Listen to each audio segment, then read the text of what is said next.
আগৰতেল উৎপাদনকাৰীক ৰামঠগন দিলে হোজাইৰ এজন যুৱকে। ইয়াকে কেন্দ্ৰ কৰি হোজাইত চাঞ্চল্যৰ সৃষ্টি হৈছে।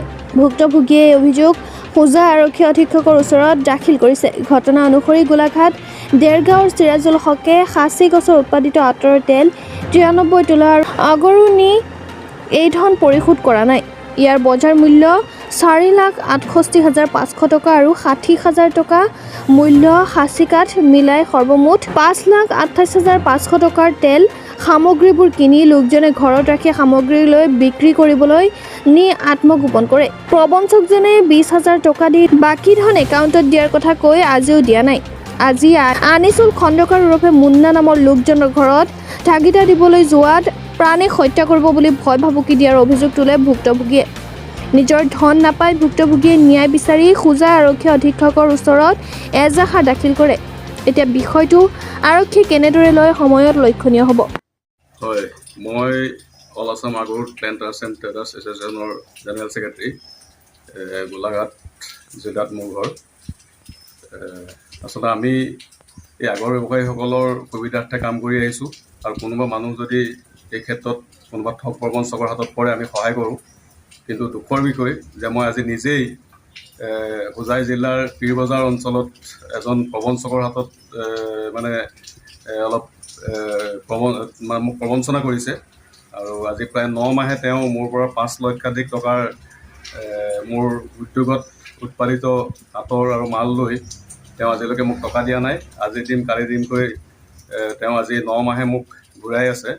তেওঁ অৱশেষত মই বাধ্য হৈ আজি হোজাই জিলা আৰক্ষী অধীক্ষকৰ ওচৰলৈ যাওঁ আৰু তেখেতক সহায়ৰ বাবে এখন আবেদন দিওঁ। তেখেতে অতি গুৰুত্ব সহকাৰে আবেদনখন গ্ৰহণ কৰিছে। গতিকে মই আশাবাদী হোজাই জিলা প্ৰশাসনে তথা মুৰাজাৰ আৰক্ষী থানাৰ বিষয়াই মোক ন্যায় প্ৰদান কৰিব আৰু মই এই চেগতে সকলোকে আহ্বান জনাওঁ যে এই মানুহজনক আপোনালোকে চিনি লওক। ইতিমধ্যে মই গম পাইছোঁ যে তেখেতে বিভিন্ন ঠাইত বিভিন্ন মানুহৰ পৰা বহু লাখ টকা আত্মসাৎ কৰিছে। বাংলাদেশৰ মানুহ, মণিপুৰৰ মানুহ, আমাৰ উজনি অসমৰ মানুহ আৰু স্থানীয়ভাৱেতো বহুতকে তেওঁ এনেধৰণৰ ঠগ প্ৰবঞ্চনা কৰি আহিছে বুলি মই শেহতীয়াকৈ গম পাওঁ। তেওঁৰ নাম আনিছুজ্জামান খণ্ডকাৰ, ঘৰ পীৰবজাৰত, ওৰফে তেওঁৰ নাম মুন্না। গতিকে এই মানুহজনক আচলতে বহুত মানুহেই একো কৰিব পৰা নাই। তেওঁ বিভিন্ন ধৰণৰ ভয় ভাবুকি প্ৰদান কৰে। আৰক্ষী প্ৰশাসনৰ লগতো তেওঁ খুব ভাল সম্পৰ্ক বুলি তেওঁ কয়।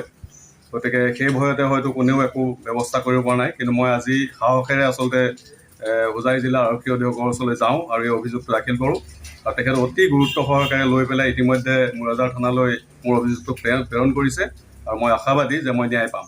আৰু সকলোকে মই অনুৰোধ জনাওঁ যে এনেধৰণৰ প্ৰবঞ্চিত যদি ক'ৰবাত হয় তেতিয়াহ'লে আপোনালোকে ভয় নকৰি চৰকাৰী যি ব্যৱস্থা আছে বা পুলিচ প্ৰশাসন আছে এই প্ৰশাসনৰ এই ব্যৱস্থাৰ যাতে সহায় লয় আৰু তেওঁলোকে যাতে এনে ব্যক্তিসকলক ভৱিষ্যতে যাতে কাকো এনেদৰে ঠগিব নোৱাৰে, ঠগ প্ৰবঞ্চনা কৰিব নোৱাৰে তাৰ বিহিত ব্যৱস্থা অন্ততঃ গ্ৰহণ কৰক আৰু এনে মানুহৰ পৰা আপোনাক সাৱধান থাকক।